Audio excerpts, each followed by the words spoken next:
जब भी हम कोई चीज़ खरीदने जाते हैं, चाहे मोबाइल जैसी छोटी चीज़ हो या कार जैसी बड़ी चीज़, उसको हम दूसरी से कंपेयर करते हैं और कंपेयर करने के लिए हम यूज़ करते हैं कुछ सेट पैरामीटर्स कि जिसके ऊपर हम दोनों चीज़ों की तुलना या कंपैरिजन करते हैं। आज मैं आपको बताऊंगा ऐसे 7 पैरामीटर्स जिस पे आप ट्रीटमेंट लेने से पहले फिजियोथेरेपिस्ट या फिजियोथेरेपी क्लिनिक्स का कंपैरिजन कर सकते हैं और देख सकते हैं कि कौन सा फिजियोथेरेपिस्ट आपके लिए ज़्यादा सूटेबल है या जो आपको ज़्यादा फायदा दे सकता है। सबसे पहला और सबसे इंपॉर्टेंट पैरामीटर है क्रेडेंशियल्स।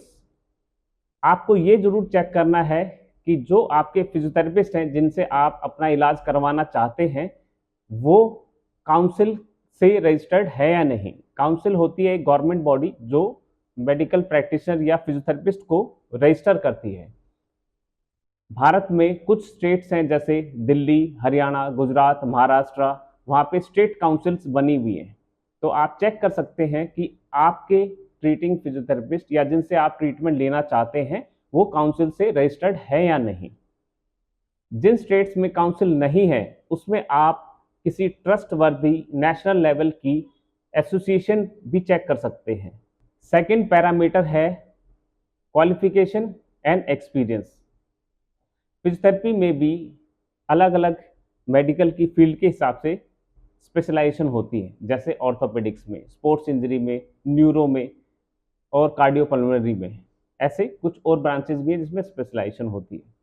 तो आप जिस प्रॉब्लम का इलाज कराना चाहते हैं तो आप सेलेक्ट कर सकते हैं कि मुझे इस टाइप के स्पेशलिस्ट के पास जाना है, या आप थेरेपिस्ट का जो एक्सपीरियंस है उसको भी चेक कर सकते हैं। फॉर एग्जांपल, एक थेरेपिस्ट ने किसी ऑर्थोपेडिक हॉस्पिटल में 10 साल काम किया है और आपको किसी जॉइंट से रिलेटेड प्रॉब्लम है तो आप उसे प्रेफर कर सकते हैं। या आपको पैरालिसिस का इलाज कराना है और जो फिजियोथेरेपिस्ट है वो एक न्यूरो हॉस्पिटल या न्यूरो रिहैब के सेटअप में लंबे समय के लिए काम किया है या थोड़े समय के लिए भी काम किया है तो आप उसको प्रेफर कर सकते हैं, क्योंकि उसको उस टाइप के पेशेंट देखने का अनुभव या एक्सपीरियंस होगा। तीसरा पैरामीटर है फैसिलिटी एंड इक्विपमेंट। जहां आप फिजियोथेरेपी ट्रीटमेंट के लिए जाना चाहते हैं उस फैसिलिटी में हाइजीन का लेवल अच्छा होना चाहिए। वहाँ पे इक्विपमेंट भी अच्छी क्वालिटी के होने चाहिए। जो अच्छी क्वालिटी के इक्विपमेंट हैं उसमें आप ये चीज़ ज़रूर इंश्योर कर सकते हैं कि आपको सही कैलिब्रेशन वाले इक्विपमेंट यूज़ होंगे और आपको उस इक्विपमेंट की वजह से या उस मशीन की वजह से कुछ हानि होने के चांसेस बहुत ही कम या ना के बराबर होंगे। और एक चीज़ और ज़रूरी है कि पेशेंट की सेफ्टी के लिए भी कुछ क्लिनिक्स अच्छे से ध्यान रखते हैं कि पेशेंट जब क्लिनिक में एंटर करता है और जाता है उसके बीच में एल्डरली है तो उसका फॉल प्रिवेंशन कैसे करते हैं और पेशेंट को शॉक ना लगे उसके लिए क्या करते हैं, या फिर वो लोग साथ में एक फर्स्ट एड किट भी रखते हैं जिससे कि पेशेंट की सेफ्टी इंश्योर की जाए। चौथा पैरामीटर है रेपुटेशन एंड रिव्यूज। जिस भी फिजियोथेरेपी क्लिनिक या फिजियोथेरेपिस्ट की रेपुटेशन अच्छी होगी अमॉन्ग द मासेस, जो उसके अराउंड रहने वाली जनता के बीच में है, तो ज़्यादा चांसेस हैं कि वो क्लिनिक अच्छा होगा।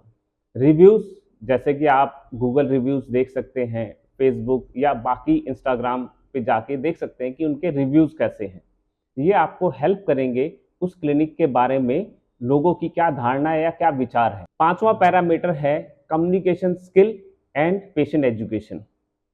कम्युनिकेशन स्किल अच्छी होने से एक पेशेंट और थेरेपिस्ट के बीच का फासला थोड़ा कम हो जाता है। जैसे अगर थेरेपिस्ट अच्छे से पेशेंट की प्रॉब्लम को सुनेंगे और उनको उनकी कंडीशन के बारे में समझाएंगे तो बहुत ज़्यादा अच्छे चांसेस हैं कि पेशेंट का पार्टिसिपेशन भी अपने ट्रीटमेंट में अच्छा रहेगा। फॉर एग्जांपल, अगर हम उनको अच्छे से समझाएंगे तो वो प्रिकॉशंस को अच्छे से लेंगे और उनको जो एक्सरसाइजेज घर के लिए बताई जाती हैं या अपने आप करने के लिए बताई जाती हैं उनको भी वो अच्छे से परफॉर्म करेंगे। छठा पैरामीटर जो बहुत इंपॉर्टेंट है, treatment approach, evidence based practice. आपको ये भी जरूर देखना है कि जो फिजियोथेरेपिस्ट एविडेंस बेस्ड प्रैक्टिस करता है तो चांसेस हैं आपको कुछ क्षति या हानि या कुछ नुकसान नहीं पहुंचाएंगे। आजकल बहुत सारी ऐसी वीडियोस ट्रेंड में चलती हैं जिसमें बहुत सारे लोग मैजिकल ट्रीटमेंट दिखाते हैं कि जरा सा कुछ किया और मैजिक से पेशेंट अच्छे से चलना शुरू हो गया। मेडिकल साइंस में कोई मैजिक नहीं है। यहाँ जो भी चीज़, जो भी ट्रीटमेंट करते हैं उसके बीच एक साइंटिफिक एविडेंस होता है। तो एविडेंस बेस्ड प्रैक्टिस को प्रेफर करें, चाहे ट्रीटमेंट में थोड़ा समय लगे, लेकिन उसको समझें और एविडेंस बेस्ड प्रैक्टिस को ही फॉलो करें। सातवां पैरामीटर है एक्सेसिबिलिटी एंड कन्वीनियंस। जैसा कि फिजियोथेरेपी में आपने देखा होगा कि थोड़ा समय लगता है पेशेंट को रिकवर करने में। कई बार हफ्ता, 2 हफ्ता या 4 हफ्ते की फिजियोथेरेपी के लिए भी जाना पड़ता है। तो आप ऐसे क्लिनिक का चयन करें जहां आप अपनी उस ट्रीटमेंट की कंटिन्यूटी मेंटेन कर सकें, जहां आप आराम से जा सकें और आ सकें। अक्सर ये देखा जाता है कि अगर कन्वीनियंस को हम ध्यान में नहीं रखते शुरुआत में, तो बाद में हम उस ट्रीटमेंट को पूरा नहीं कर पाते। तो ये भी एक बहुत इम्पोर्टेंट फैक्टर है। आप इन सातों पैरामीटर्स का यूज़ करके अपने लिए एक अच्छा फिजियोथेरेपिस्ट या फिजियोथेरेपी क्लिनिक का चयन कर सकते हैं, और होप करता हूँ कि ये पैरामीटर्स आपकी हेल्प करें एक अच्छा क्लिनिक या अच्छे फिजियोथेरेपिस्ट को चूज़ करने में। Thank you very much for watching the video.